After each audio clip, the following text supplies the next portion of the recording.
বাড়ি বাড়ি গিয়ে মহিলাদের তৃণমূলের আদর্শে দীক্ষিত করে তুলতে দীক্ষা কর্মসূচি গ্রহণ করেছে রাজ্য মহিলা তৃণমূল।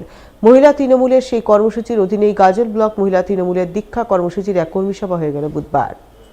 এদিন এই কর্মী সভা অনুষ্ঠিত হয় গাজলের অন্নদা শঙ্কর ভবনে। উপস্থিত ছিলেন জেলা মহিলা তৃণমূলের সভানেত্রী সাগরিকা সরকার সহ অন্যান্যরা। তারা গাজল ব্লক মহিলা কর্মীদের তৃণমূলের দীক্ষায় দীক্ষিত করে তোলেন এবং আগামী দিনে তারা বাড়ি বাড়ি গিয়ে প্রতিটি মহিলাকে তৃণমূলের দীক্ষায় দীক্ষিত করে তোলার নির্দেশ দেন। রাজ্য সভানেত্রী মাননীয়া চন্দ্রিমা ভট্টাচার্য মহাশয়া আমাদের দিদির নির্দেশে আমাদের এক মাস আমাদের কর্মী সভা চলবে, মহিলা কর্মী সভা। কর্মী সভার নাম দীক্ষা কর্মসূচি। আমাদের 27শে ডিসেম্বর থেকে 26শে জানুয়ারি পর্যন্ত এই কর্মসূচি দিয়েছে। তারই আজকে আমরা গাজল ব্লক ক্যাম্পাসে আজকে আমরা এই কর্মসূচি পালন করলাম মহিলা কর্মীদেরকে নিয়ে। আপনারা সবাই জানেন যে মাননীয় মুখ্যমন্ত্রী মমতা বন্দ্যোপাধ্যায় আমাদের দিদি, আমাদের নেত্রী, আমাদের সকলের প্রিয় নেত্রী।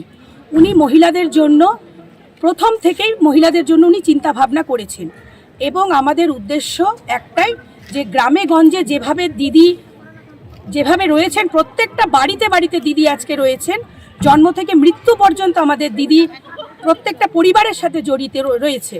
তো সেই জায়গায় দাঁড়িয়ে আমার উদ্দেশ্য একটাই, আমাদের যারা মহিলা নেত্রীগণ আছে তাদেরকে আজকে আমরা মমতা ব্যানার্জি আমাদের দিদির দীক্ষায় আমরা দীক্ষিত করলাম, যাতে তারা গ্রামে গঞ্জে গিয়ে প্রত্যেকটা বাড়িতে গিয়ে তারা যাতে প্রচার করতে পারে এবং তাদেরকেও মমতাদির আদর্শে আদর্শিত করতে পারেন এবং তাদেরকে যেন আমাদের এই দীক্ষায় দীক্ষিত করতে পারেন।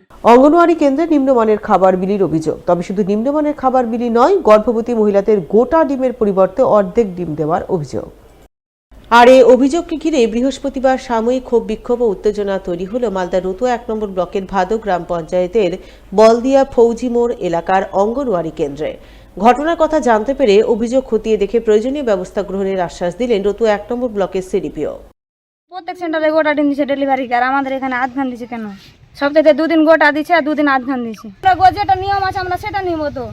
কেন খিচুড়িতে কোনো পেঁয়াজ নেই, মানে হলুদ আর ডাল আর চাল হয়ে আলো নুনে, তেল নাই, কোনো কিছু নাই, সবজি আলু আছে আর কই যে বাঁধাকপি আছে, আছে কোথায় কি আছে দেখেন তো। যারা গর্ভবতী আছে ওরাকে আধখান করে ডিম দিচ্ছে প্রতিদিন দিচ্ছে না, 5 দিন দিচ্ছে সপ্তাহে, প্রতিদিনই আধখান করে দিচ্ছে। আর আমাদের খিচুড়িতে কোনো ডাল নাই, কোনো সবজি নাই, কোনো তেল নাই, কোনো ফোড়ন নাই। একটা ডিম দিয়েছে 2 জনের জন্য, এখন একটা মেয়ের জন্য, এটা ছেলের জন্য, এটা গর্ভবতী আছে আর একটা ছোট বাচ্চার জন্য একটা ডিম দিয়েছে। আমরা চাইছি কি, আমরা গর্ভবতী মেয়েরকে 5 দিনে 5টা ডিম চাই, আর ছোট বাচ্চাকে যেটা রুলস আছে তটা করে দিতে হবে।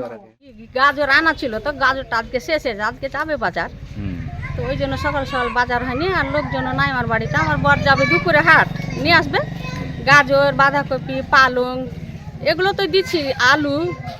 আজকে নাই, গাজরটা নেই। গর্ভবতী মায়েদের স্যার আমরা হাফি দিই। কেন হাফ দিই? যে আমরা ডিম পেটি নিয়ে আসছি, ডিম ভাঙছে ফুটছে, একটা যদি চোকা ফেটে যায় ওটা কিন্তু মায়েরা নিবে না।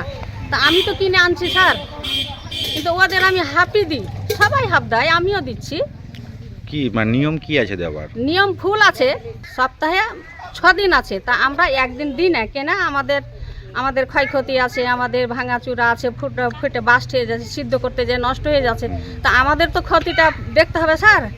তো ওই জন্য আমরা একদিন দিই না, 3 দিন ফুল হাফ দিই, 2 দিন ফুল দিই।